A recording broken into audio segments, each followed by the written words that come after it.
Alright, well, hey there everybody. So, it's been a little while, but I am back. It's a nice December day here in Texas. So, today I'm going to go ahead and upgrade the radiator here in my FD as part of the continuing FD build. So, um, you know, FD folks will tell you the stock radiator isn't the greatest, so it's really something you want to look at doing is upgrading it.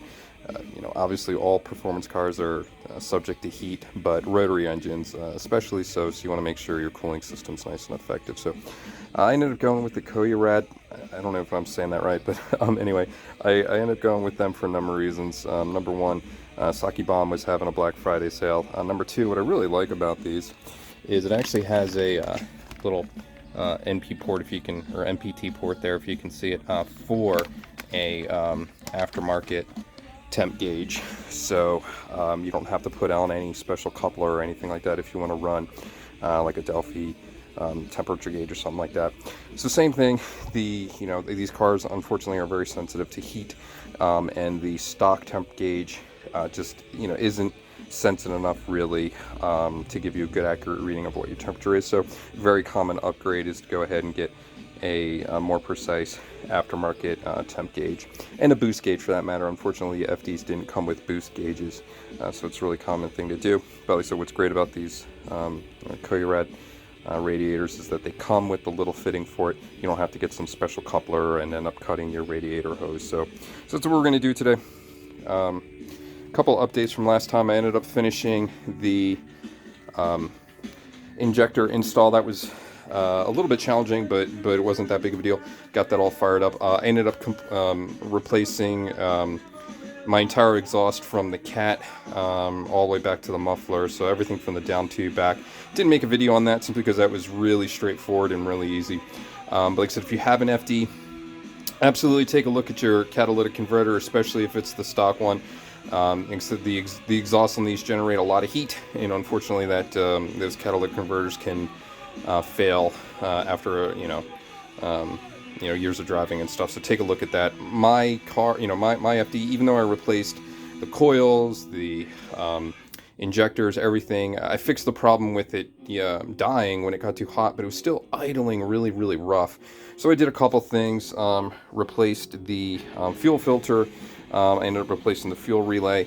I ended up replacing the I forget what you call that little guy there, that wax unit there.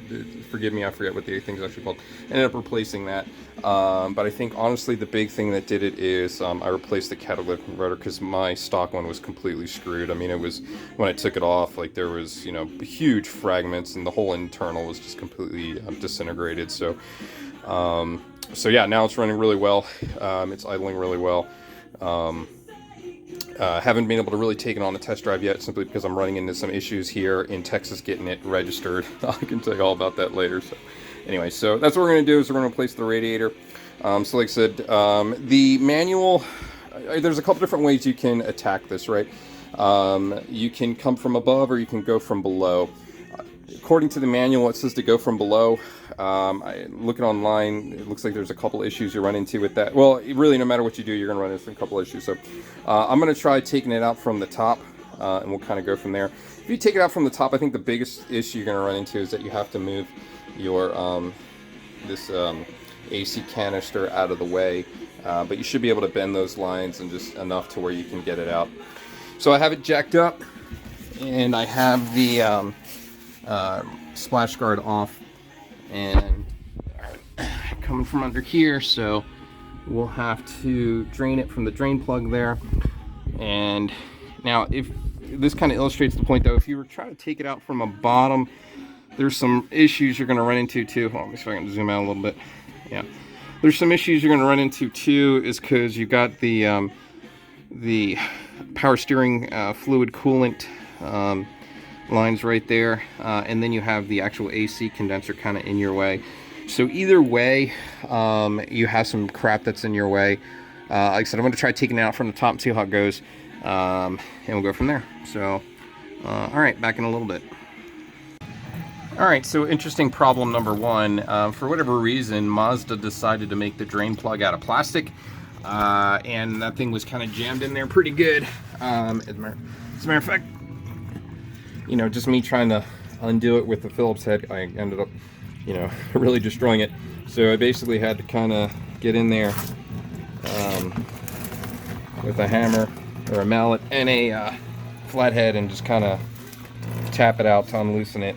And I ended up really kind of completely destroying the drain plug doing it. Anyway, so like I said, interesting problem number one. It's not a big deal, because I'm replacing the thing anyway. But anyway, just be ready for that. Some people I've seen online, they weren't even messing with the drain plug. They were just taking the hoses off, and kind of made me scratch my head like, wow, why is everybody doing that? And well, now I know why. So anyway, I was able to get it off. Wasn't that big of a deal.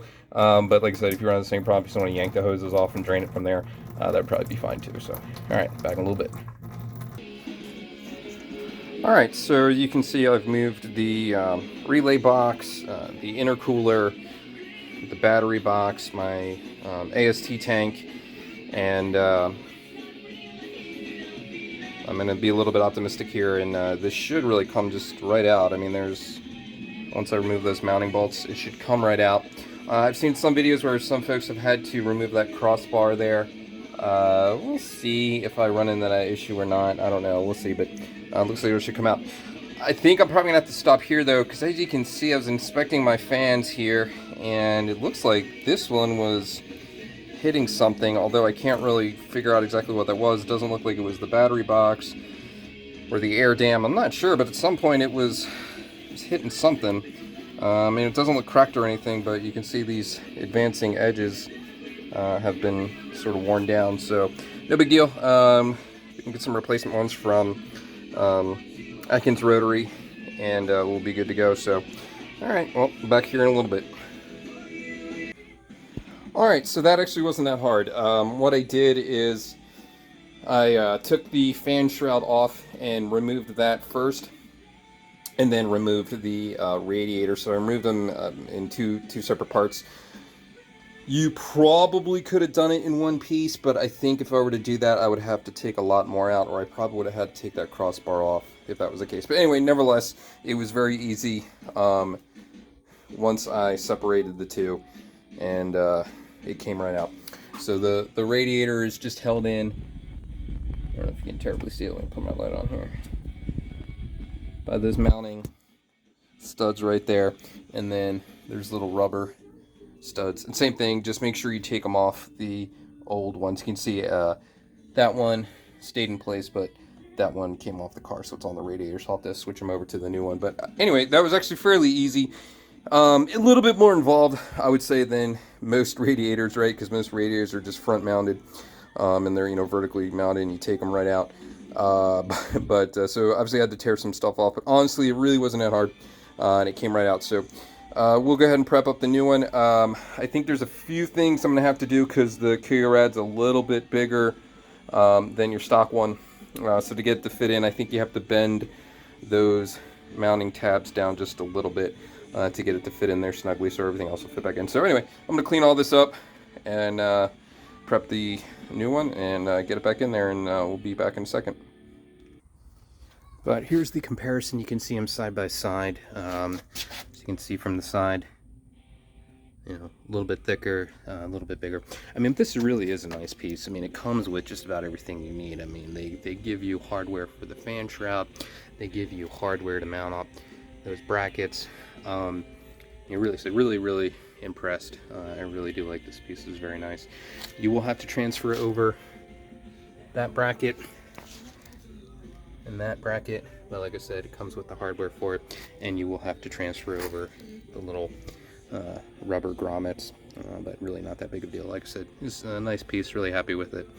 You know, I think worth the whatever $330 I spent on it or whatever. So, all right, back in a little bit. Okay, so because the radiator, the new radiator is a little bit thicker, that bracket there needs to be flipped around. So this is on the right side of the car, right towards the front, the bracket that the AC condenser mounts up to. What you're going to do is you're just going to go ahead and loosen it up and literally flip it all the way around. So instead of it forming, I guess, like a backwards 7, you're going to flip it around to where it forms an L. So to illustrate that a little bit better,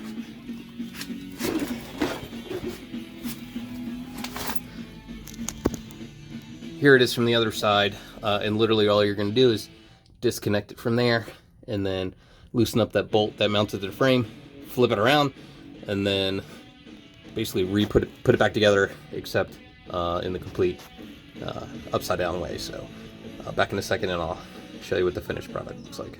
All right, and so that's what that looks like. I literally just flipped it upside down, and instead of the bolt coming from the bottom, now it comes from the top, and that just gives you a little bit more clearance to get the radiator in. So all right, back in a second. All right, and that's it. There's the new one in. As you can see, if I can get the light down there. Some people say you have to flip those brackets around. I didn't have that problem. It went right in with them in their regular position. I mean, I had to motivate it a little bit in there just because it is a bigger radiator, but it really wasn't that big of a deal. Really wasn't that hard. So like I said, I had to finagle it a little bit, but it went, eventually went right in. Be a little bit careful about these guys; they'll get in your way as you try to put it in. But like I said, went in really smooth. So, all right, now just got to put it back together. Like I said, unfortunately, I'll have to pause. I mean, I'm gonna hook the hoses up and shit, but I'm gonna have to pause for a little bit because I am gonna have to order a new fan. I mean, it's probably fine, but I mean, I figure screw it. Like I have it apart, I'll just go ahead and replace it. Like I said, cooling is an issue for these FDs. You want to be very, very studious about making sure your cooling system is functioning very well. So, all right. So I think I'll stop the video here and post it, to tell you the truth, because the rest is just putting it back together. If I run into any problems, then maybe I'll add them. But other than that, everybody have a good weekend.